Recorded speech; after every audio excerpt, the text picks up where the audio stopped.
গ্রাম পঞ্চায়েত, পঞ্চায়েত সমিতি, সর্বোপরি জেলা পরিষদ পরিচালন কর্তাদের স্বচ্ছতা বজায় রাখার ব্যাপারে অধিক গুরুত্ব আরোপ করলেন মুখ্যমন্ত্রী মানিক সাহা।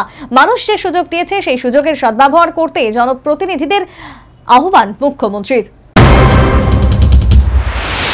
পশ্চিম জেলা পরিষদের নবনির্বাচিত সদস্যরা বৃহস্পতিবার শপথ নিলেন। আগরতলা টাউন হলে শপথ গ্রহণ অনুষ্ঠানের আয়োজন। অনুষ্ঠানে প্রধান অতিথি হিসেবে উপস্থিত ছিলেন মুখ্যমন্ত্রী মানিক সাহা। এছাড়া উপস্থিত ছিলেন পশ্চিম জেলার জেলাশাসক ডাক্তার বিশাল কুমার, পঞ্চায়েত দপ্তরের অধিকর্তা সহ অন্যান্য বিশিষ্ট ব্যক্তিবর্গ। দপ্তরের অধিকর্তা প্রসূন নবনির্বাচিত সদস্যদের শপথ বাক্য পাঠ করান। অনুষ্ঠানে মোট 17 জন নবনির্বাচিত সদস্য শপথ গ্রহণ করেন। এক্ষেত্রে পশ্চিম জেলা পরিষদের সভাধিপতি হিসেবে শপথ নিলেন বলাই গোস্বামী। অনুষ্ঠানে নিজ ভাষণে ত্রিস্তরীয় পঞ্চায়েত পরিচালনার ক্ষেত্রে তাৎপর্যপূর্ণ স্বচ্ছতা বজায় রাখার বার্তা দিলেন মুখ্যমন্ত্রী মানিক সাহা। সরকারি হোক, বারবার যেটা আমরা জোর দিই যে ত্রিস্তরীয় পঞ্চায়েতেও আমরা যেভাবে ট্রান্সপারেন্সির মাধ্যমে এই দুটো সরকার, যে ডাবল ইঞ্জিনের সরকার যেভাবে চলছে, ত্রিস্তরীয় যেটা স্থানীয় যে সরকার সেখানেও সেইভাবে চলবে।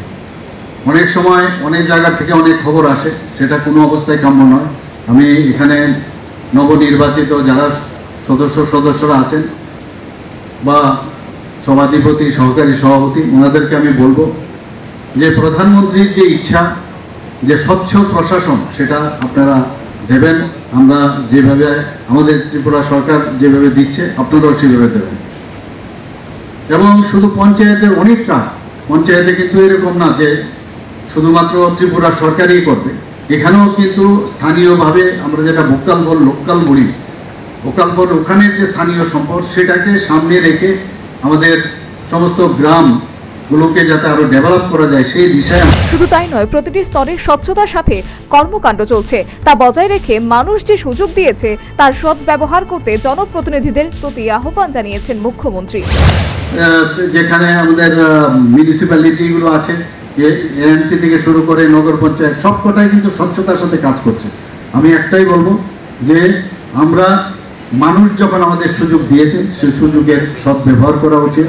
এবং আগামী দিন এই পশ্চিম ত্রিপুরা জেলা পরিষদের যারা নবনির্বাচিত সদস্য, সভাধিপতি এবং সহকারী সভাপতিতে তারা আমি বলবো যে ভালোভাবে কাজ করুক এবং মানুষের জন্য কাজ করুক। এই কথাগুলো বলে আমি আমার বক্তব্য শেষ করছি। নমস্কার, জয় হিন্দ।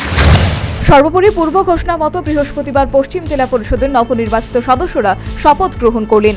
এক্ষেত্রে স্বচ্ছতা বজায় রেখে কাজ করার ব্যাপারে জনপ্রতিনিধিদের প্রতি তাৎপর্যপূর্ণ আহ্বান রাখলেন মুখ্যমন্ত্রী Manik Saha. Bureau report, news vanguard.